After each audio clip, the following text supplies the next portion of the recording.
വിശുദ്ധ മത്തായിയുടെ സുവിശേഷം 20-ാം അധ്യായം 26, 27 തിരുവചനങ്ങൾ. നിങ്ങളിൽ വലിയവനാകാൻ ആഗ്രഹിക്കുന്നവർ എല്ലാവരുടെയും ശുശ്രൂഷകനാകണം. നിങ്ങളിൽ ഒന്നാമനാകാൻ ആഗ്രഹിക്കുന്നവൻ എല്ലാവരുടെയും ദാസനായിരിക്കണം.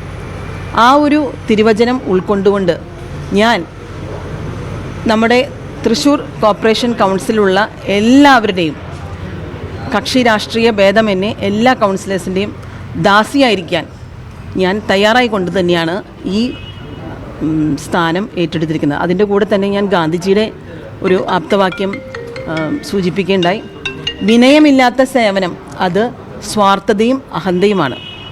അത് എല്ലാ ജനപ്രതിനിധികൾക്കും അതൊരു ഓർമ്മ ഉണ്ടാകുന്നത് നല്ലതാണ്. വിനയത്തോടു കൂടിയുള്ള സേവനമാണ് ഞാൻ മുന്നോട്ട് വയ്ക്കാൻ ആഗ്രഹിക്കുന്നത്. അത് എൻ്റെ കൂടെയുള്ള എല്ലാ കൗൺസിലേഴ്സും അത് പിന്തുടരണം എന്നുള്ളൊരു ആഗ്രഹം എനിക്കുണ്ട്. മേയർ എന്ന നിലയ്ക്ക് എന്നെ പല പരിപാടികൾക്കും എല്ലാവരും വിളിക്കും. ഞാൻ പല പരിപാടികളിലും പങ്കെടുക്കും. പക്ഷേ ദയവ് ചെയ്ത് എനിക്ക് യാതൊരു തരത്തിലുള്ള മെമൻറ്റുകളോ ഷോളുകളോ പൊന്നാടയോ പൂവോ ഷോളോ ഒന്നും ഞാൻ ആഗ്രഹിക്കുന്നില്ല. വളരെ ലളിതമായ രീതിയിൽ മുന്നോട്ട് പോകാനാണ് ആഗ്രഹിക്കുന്നത്. ദയവ് ചെയ്ത് അത് നിങ്ങൾ അതുപോലെ കൈകാര്യം ചെയ്യണമെന്ന് വിനീതമായി അഭ്യർത്ഥിക്കുന്നു.